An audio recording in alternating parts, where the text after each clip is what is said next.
नमस्कार। मेरे साथ आज एक खास मेहमान और लोग जो हैं वो सरकारी नौकरी से रिटायर होते हैं। इनको रिटायर किया गया है, अभी 7-8 साल की सर्विस बची हुई थी। IPS officer Amitabh Thakur ji. अमिताभ जी, आपका न्यूज़बाज के इस चैनल पर, मेरे शो पर खास बहुत बहुत स्वागत है। मैं जानना चाहूंगा आपसे, और सबसे पहला सवाल यही जहन में आता है कि अभी तक हम सुनते आए थे कि रिटायर होते हैं लोग, वॉलंटरी रिटायरमेंट ले लेते हैं, लेकिन ऐसा बहुत रेयर सुनने को मिलता है कि लोगों को, आईपीएस ऑफिसर्स को रिटायर कर दिया जाए, वो भी जब उनका 7-8 साल की सर्विस बची हो तब। आखिर ये नौबत कैसे पहुंची, और आपको क्या ये झटका लगा आपके पास जब ये पत्र पहुंचा? देखिए सर, झटका मुझे इसीलिए नहीं लगा क्योंकि एक प्रकार से जो मेरी सेवा रही 29 साल की लगभग, तो उसमें मुझे झटका खाने की एक आदत सी हो गई थी। मैं 2 बार सस्पेंड हुआ। कई बार ये कहा गया कि अब आप निकाल दिए जाएंगे, अब आप निकाल दिए जाएंगे। तमाम मुझे मेरे खिलाफ जांचें हुई। मुझ पर रेप का मुकदमा दर्ज किया गया। मुझ पे आय से अधिक संपत्ति का मुकदमा दर्ज किया गया। और वो आय से अधिक संपत्ति का मुकदमा समाप्त हुआ, वो झूठा पाया गया। रेप का मुकदमा झूठा पाया गया।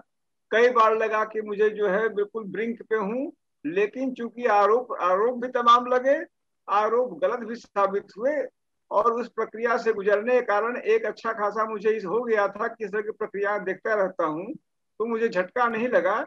लेकिन यह जरूर मेरे मन में एक बार आया कि मेरे साथ अन्याय हुआ है।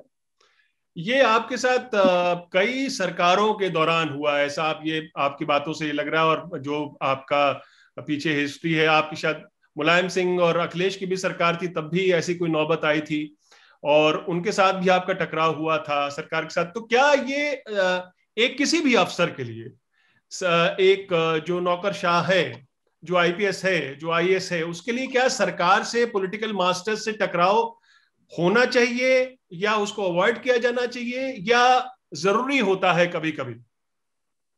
देखिए, यदि मुझे लगता है, यदि ईमानदारी की बात की जाए तो टकराव, अगर सही काम करना है तो टकराव अवश्यम भावी हो गया है।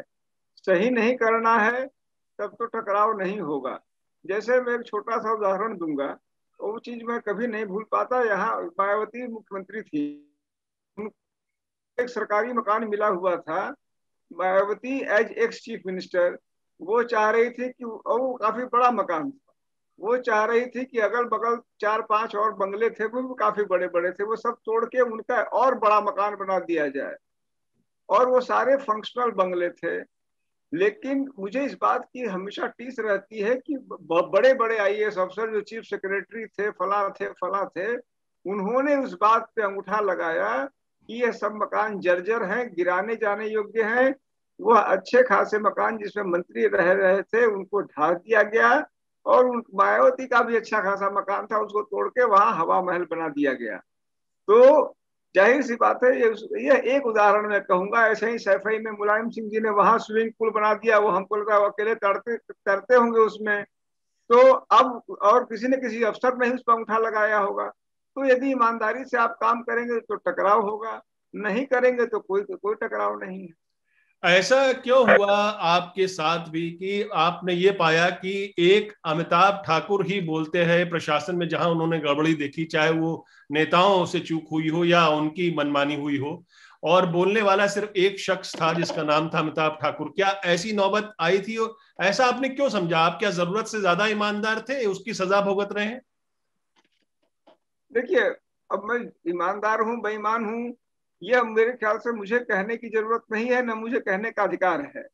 ये तो निश्चित रूप से दूसरा ही व्यक्ति जज कर सकता है कि मैं कैसा रहा हूं। लेकिन इतना मुझे जरूर लगता है कि एक बहुत बहुत लंबे समय से मैंने यह अपने लिए, ये भूमिकाएं कोई किसी को देता नहीं है। आपने बहुत अच्छी बात कही है। मुझे किसी डॉक्टर ने नहीं कहा कि मैं ये गोली खाऊं।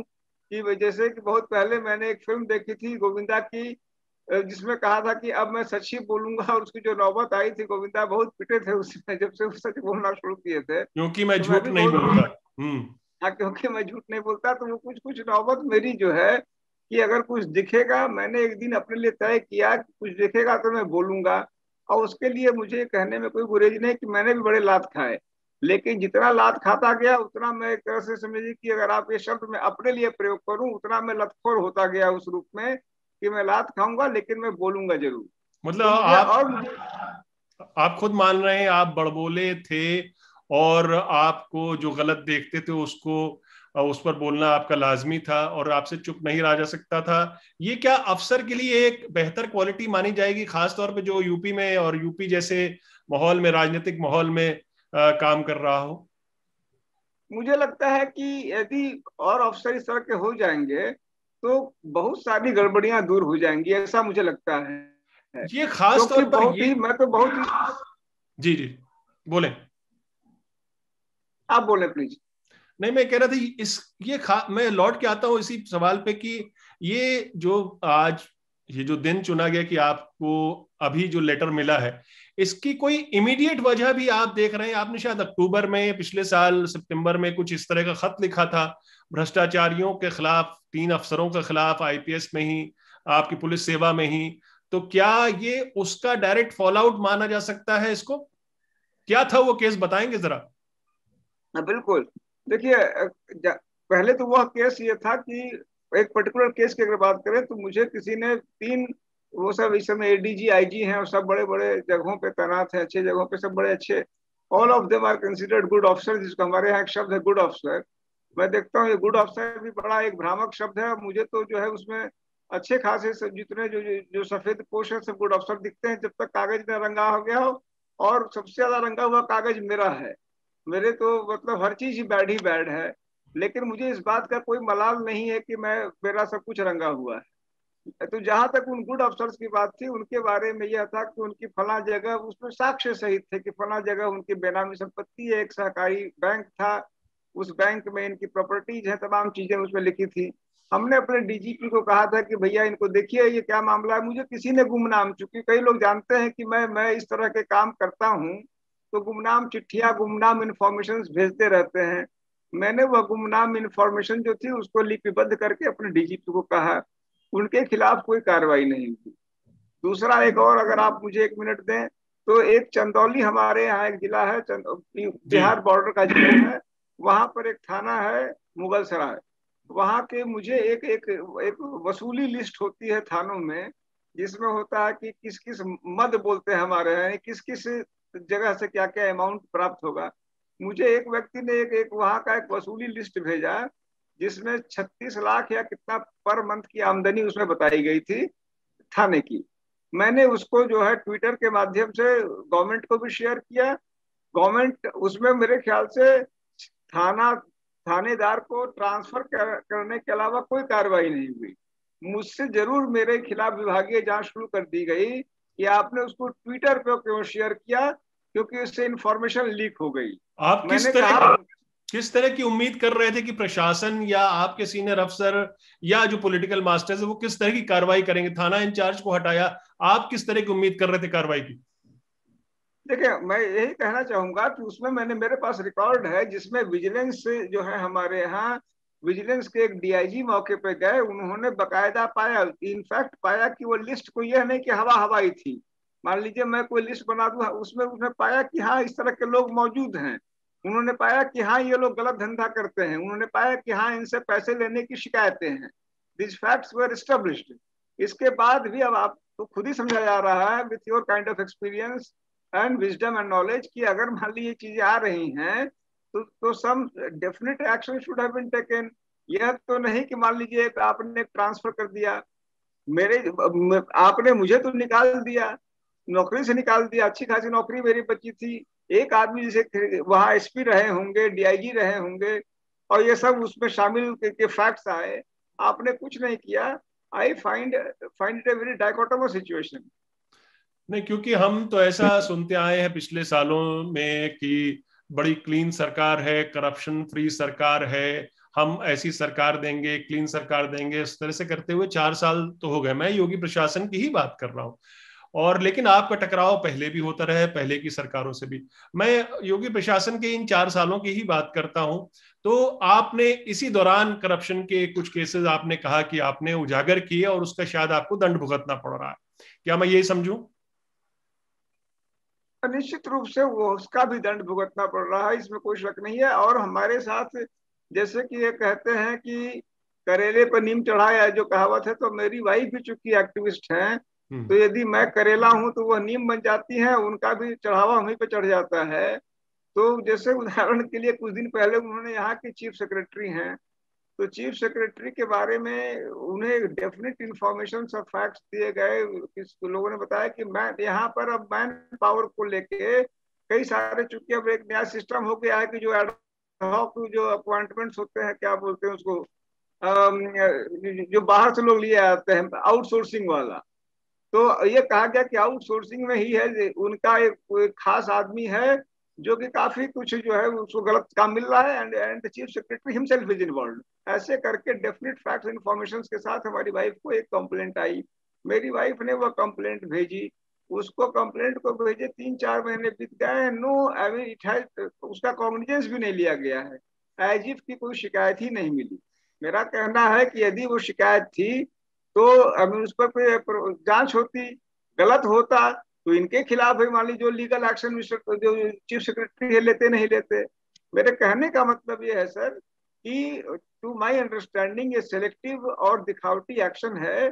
जहां कोई छोटा मोटा मिल जा रहा है किरदार, तो वह तो गले से नप जा रहा है, और जो जो जो जो मगरमच्छ हैं वह तो अगल बगल ही घूम रहे हैं सब।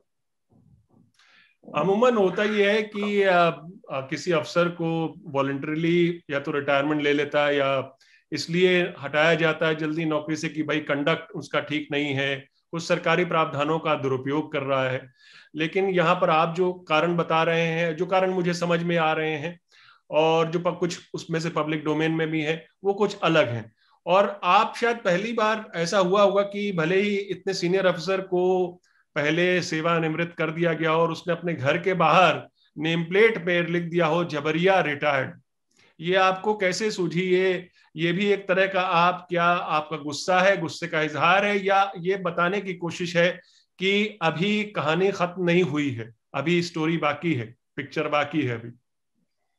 देखा जाए, मैं इस पे ये कहूंगा 2-3 बातें इसमें, चूंकि आपने कई खंड में इसको कहा है। देखिए, एक तो पहली बात ये कि मुझे इसीलिए गुस्सा नहीं आता है क्योंकि अब जैसे कोई आदमी मतलब कोई मुझे कहे कि आप सच बोल रहे झूठ बोल रहे, सोचना उसका काम है, लेकिन कहीं ना कहीं मेरे अंदर एक मिशनरी झील इस चीज का हो गया है कि जो ट्विन ऑब्जेक्टिव्स हैं, ट्रांसपेरेंसी, अकाउंटेबिलिटी, उनसे मेरा तहे दिल से लगाव हो गया है।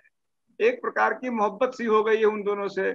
उनको लेके जो दंड भोगना हो, जो सुख भोगना हो, दोनों में भोगता हूँ। तो उसको लेके जब मुझे हटाया गया तो मुझे लेश मात्र भी कष्ट या दुख नहीं हुआ। हाँ, यह हुआ कि अब मुझे एक और ग्राउंड मिल गया जिस पर मैं इस चीज को लड़ूंगा।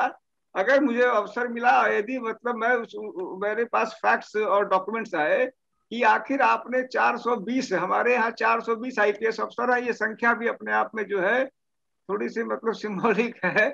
तो उन 420 जी। अफसरों में मैं जो है, मैं मान लीजिए भ्रष्ट था, तो आप तो साबित नहीं कर पाए। मेरे खिलाफ डीए केस में आपने यह खुद लिख के दिया, योगी जी ने साइन किया कि इनकी आय इनकी वजह से 56 लाख ज्यादा है। शुरू में मेरे खिलाफ एफआईआर दर्ज हुआ, मैं उन चुनिंदा भाग्यशाली अफसरों में हूं जो जिसके खिलाफ एफआईआर दर्ज हुआ कि इनकी आय, इनकी आय से इनकी संपत्ति 1 करोड़ ज्यादा है। बाद में पाया गया कि इनकी आय इनकी संपत्ति से 56 लाख ज्यादा है, ये योगी जी ने अप्रूव किया। इसके बाद आपने मुझे ही उन 420 लोगों में मुझे क्यों चुना, इस बात का मैं जवाब लेने का पाने की पूरी कोशिश करूंगा। क्योंकि जिस जो मेरे जीवन की लड़ाई है, एक तरह से लड़ाई इस बात की है उसको, और मैं कहूँ मुझे अपने मामले में कुछ ऐसा नहीं है। अगर नौकरी में लौट जाऊं तब भी, ना लौटूं तब भी, आपको ईश्वर क्या की उम्मीद कृपा है से अभी कि आप एक तो नौकरी में मुझे अभी लौट तंदुरुस्ती सकते? आपको क्या उम्मीद है कि आप नौकरी में हाँ, लौट लौट भी सकते हैं? सकता हूँ। क्योंकि, और क्या अदालत हाँ, जाने क्यों की नहीं, आपने देखा सोच ली है, जाए। अदालत चले गए आप? नहीं, अभी न तो अदालत गया हूँ, न डेफिनेट सोचा हूँ। उसमें भी 1 मिनट लूंगा। उसका उसका कारण ये है सर कि मैं यह मानता हूँ, जैसे कि मुझे लगता है और मैं समझता हूँ कि जो मेरे पास थोड़े बहुत फीडबैक है, मैं बहुत बड़ा आदमी नहीं, बहुत बड़ा कोई बस्ती नहीं, लेकिन जो भी मेरे पास 10, 20, 50, 100 फीडबैक है, तमाम लोगों को लगता है कि मेरे साथ अन्याय हुआ है। लेकिन मुझे लगना कि अन्याय हुआ है और वास्तव में डॉक्यूमेंट्स पर मेरे द्वारा ये प्रूफ कर पाना कि अन्याय हुआ है, दोनों दो बातें हैं। तो मैं जो सेकंड एस्पेक्ट है उसके लिए मैं डॉक्यूमेंट्स कलेक्ट कर रहा हूँ, फैक्ट्स और लॉ लीगल प्रोविजंस कलेक्ट कर रहा हूँ। क्योंकि जो आजकल जो जबरिया रिटायरमेंट का कंसेप्ट आया है, जो कि एक लॉ में कंसेप्ट है कि what cannot be done directly shall not be done indirectly. लेकिन अब जैसे there is article 311 in the constitution, वो कहता है कि किसी पब्लिक सर्वेंट के खिलाफ एक्शन तभी होना चाहिए जब उसको कंप्लीट अपॉर्चुनिटी मिले। अब इन गवर्नमेंट्स ने कह दिया कि हम उसको भूल गए, क्योंकि वहां there is a definite process. वो एक शॉर्टकट निकाल दिए है कि आपको हम आपका चेहरा जो है, जैसे पहले कहते थे मेरी सूरत ही ऐसी है, कई बार कहते थे राज कपूर साहब, तो वैसे ही जो है मान लीजिए उन्होंने कह दिया योगी जी ने कि तुम्हारी तो सूरत ही ऐसी है, सूरत ऐसी है तो सीरत भी वैसी है। उन्होंने कह दिया सब्जेक्टिव असेसमेंट, तुम 50 साल के हो गए, सूरत सीरत तुम्हारी ठीक नहीं है, हमने तुमको बाहर निकाल दिया। So this is a very dangerous trend. मैं कह रहा हूँ आप मैं तो आपसे नहीं कहूंगा कि आप उनके किस सूरत पर कमेंट कीजिए, लेकिन हाँ उनकी या मतलब उनके सरकार की सीरत पर आप क्या कमेंट करना चाहेंगे, खास तौर पर अगर उनको कंपेयर करें दूसरे रिजीम से, दूसरे पॉलिटिकल रिजीम से जो उत्तर प्रदेश में पिछले सालों में, और आप तो 29-30 साल का आपका एक अनुभव रहा है वहां पे उत्तर प्रदेश में खास तौर पर, तो ये जो इमेज बनाई जाती है करप्शन खत्म हो गया और क्लीन सरकार और सबके लिए काम करने के लिए बनी हुई सरकार, सबका साथ और सबका विकास, ये आप चूंकि आप सर्विस में नहीं है तो क्या इस पर कमेंट करना चाहेंगे आप? हाँ, क्यों नहीं करना चाहेंगे। अब तो हम कुछ ही, मेरी बात का वजन कितना वो अलग बात है, कमेंट करने में कौन पैसा लगता है मुझे। कमेंट तो इतना ही है कि मैं यह कहूंगा कि अपने मुंह मियां बिट्ठू बनना या फिर मीडिया मैनेजमेंट करना वह एक चीज है, लेकिन जो जो जो ग्राउंड रियलिटीज है वो बिल्कुल अलग चीज है। और आम आम शोहरत यह है कि पहले जैसे समाजवादी पार्टी और बसपा और इस पार्टी में जो जो जो फंडामेंटल जो जो मैं तो कॉमन पार्लेंस में जो बातें चलती हैं वह यह चलती है कि समाजवादी पार्टी में इस तरह के कामों को लेकर समाजवाद था, यानी कि देयर वर मेनी पॉकेट्स जहां पर जहां आप जा सकते थे, और रेट्स भी कम थे, यानी कोई काम मान लीजिए 2 लाख में हो जाएगा। चूंकि यहाँ सेंट्रलाइज्ड मामले हो गए हैं, देयर आर फ्यू सेंटर्स, और उसमें से कुछ सेंटर्स ऐसे हैं जो ऑलरेडी पदों पे हैं, कुछ सेंटर्स आउट ऑफ पद भी हैं, they are extra constitutional centres also, जो कि एक प्रकार से उनके अपने स्ट्रक्चर के लोग हैं। तो there is a heavy stiffening of money. तो लगभग सब जानते हैं, सब मानते हैं, यह है कि वह चीजें रिकॉर्ड पे नहीं आती। और अब मेरा एक दूसरा एक लंबा अनुभव यह है कि अक्सर जो है अब जब गवर्नमेंट्स होती हैं उनके रहते अब उनके करप्शन कम सामने आते हैं। जब गवर्नमेंट हटती है, क्योंकि डॉक्यूमेंट तो छिपाए रहते हैं, आरटीआई भले आ गया है लेकिन काम किए डॉक्यूमेंट नहीं देते हैं, आप नाक रगड़ते रह जाइए।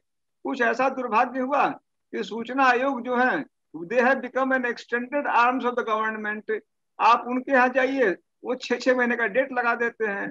लबो लबाब यह है कि चूंकि डॉक्यूमेंट्स मिल नहीं रहे हैं, डॉक्यूमेंट्स दावे बैठे हैं, हर आदमी उतने निटी जान नहीं रहा है, दूसरा आदमी परसेप्शन में बोल रहा है, but the perception among people who know facts, let us say, यही है कि things are going almost the same way और इवन द वर्स, क्योंकि कई चीजें सेंट्रलाइज हो गई हैं, रेट्स कई गुना बढ़ गए हैं, ऐसी चर्चाएं हैं। अब यह बातें मतलब एक तो ये हो सकता, मैंने मेरे द्वारा कहने का है कि मैं ये भी है कि भाई ये तो खिसियानी बिल्ली खंभा नोच रहे हैं। तो मतलब अभी पिछले सालों में मतलब आप ये कह रहे हैं करप्शन अगर एक मुकाम पे था तो उस मुकाम से और उसने और हाइट पकड़ी है, एक और नया मुकाम हासिल किया है।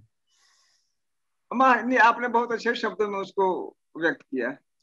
और दूसरी बात यह कि आपने अभी जो जितनी बातें जो बता रहे हो उसमें ऐसा लगता है कि कहीं ना कहीं सिस्टम से नाखुश होता है इंसान, लेकिन जो सिस्टम बना रहा है वो ज्यादा पावरफुल दिख रहा है, जो कानून बना रहा है वो ज्यादा पावरफुल दिख रहा है। आपका अनुभव रहा है कि कानून को इम्प्लीमेंट करने का इतने सालों का, क्या आपको लगता है कि अब वो समय आ गया शायद इसी बहाने आप उस क्षेत्र में घुसे जहां पर आप खुद कानून बनाए? और मेरा मतलब यही था कि आप बतौर नेता, बतौर कोई, क्या आप पार्टी शुरू करना चाहेंगे, इलेक्शन लड़ना चाहेंगे, क्या इसको एक आधार बनाते हुए इस तरह का, या एक आरटीआई एक्टिविस्ट के तौर पर फुल फ्लेजेड जिंदगी जीना चाहेंगे? देखिए सर, एक चीज तो है, चूंकि मुझे जहां तक मालूम है कि आप अगर जेल चले जाइए तब भी आप एक्टिविस्ट रह सकते हैं, और नौकरी में तो हम थे ही थे। तो वर्स्ट, अगर मैं जब तक जिंदा रहूंगा एक्टिविस्ट तो रहूंगा ही, क्योंकि मैं स्वभाव से एक्टिविस्ट हूँ, ऐसा मुझे लगता है। अब जहां तक पॉलिटिशियन का सवाल है, कि मेरा I am not averse to politics for the simple reason कि मैं ये नहीं मानता कि पॉलिटिक्स खराब चीज है। हमारी संवैधानिक व्यवस्था में सबसे बड़े पद और सब कुछ उन्हीं के पास है। कुछ मुझ में बुनियादी खोट कमियां हैं, जिनके कारण एक तो मैं जैसे चापलूस टाइप का कम हूँ, दूसरा मेरी जुबान भी थोड़ी लंबी टाइप की है, और गणेश परिक्रमा करने में भी बहुत मैंने शून्य मात्र हूँ। इसके बाद भी कई बार कहते हैं कि भाई ईश्वर खुदा मेहरबान तो गधा पहलवान हो सकता है, ईश्वर की मंशा हो कि तुम इस सारे डिमेरिट के बाद भी नेता बन जाओ, बड़े नेता बन जाओ, तो बन भी सकता हूँ। I am not averse to. हमें हमें तो ये सुनने में मिला था और यही पढ़ने को मिलता है, चारों तरफ यही प्रोपेगेंडा होता है कि ये बीजेपी की सरकार है, चाहे वो दिल्ली में हो चाहे वो यूपी में हो, उनको ईमानदार लोग बहुत पसंद है, और आप तो नौकरी से ही बाहर कर दिए गए। नहीं, तो इसका मतलब शायद यही होगा कि मैं ईमानदार नहीं होऊंगा, मैं बेईमान होऊंगा, मैं बेकार टाइप का आदमी होऊंगा, क्योंकि वो तो गलत नहीं हो सकते। गलत तो मैं ही माना जाऊंगा। आपने उगाही की बात करी, और उगाही का ही एक और मामला महाराष्ट्र में भी चल रहा है, जहां पर वहां पे कमिश्नर, मुंबई के कमिश्नर जो रहे हैं परमबीर सिंह, उन्होंने ही इल्जाम लगाया, वो भी होम मिनिस्टर पर ही इल्जाम लगाया, अपने पॉलिटिकल आका पे, अपने पॉलिटिकल मास्टर पे, कि हमको कहा गया कि आप 100 करोड़ की उगाही करके दिखाइए बार और रेस्टोरेंट से। तो क्या ये पुलिस फोर्स पर, क्या ये किस तरह का क्या प्रेशर डाला जा रहा है? ये शुरू से चलता रहा है, और उसको टैकल करने की अभी तक पुलिस में शायद कहीं ना कहीं एक ये कह लें कि एक मन इच्छा शक्ति जो है वो शायद पुलिस फोर्स में भी कम कम है, कि वो सही समय पे रिएक्ट नहीं करती। देखा जाए इसमें, मैं ये कहूँगा, एक तो मान लीजिए मैं इस बात के लिए वो जो एक्स कमिश्नर है उनका धन्यवाद दूंगा कि उन्होंने इस फैक्ट को बाहर लाया। एक उन्होंने बहुत बड़े प्लेटफॉर्म पे इस बात को बहस के लिए अवसर दिया। उसके अपने पॉलिटिकल रेमिफिकेशंस है, पॉलिटिकल फैसेट्स है, लेकिन ये फैक्ट कम से कम सामने आया। वो हाईकोर्ट गए हैं, और मैं इस बात की उम्मीद करूंगा कि उसका एक लॉजिकल कल्मिनेशन हो।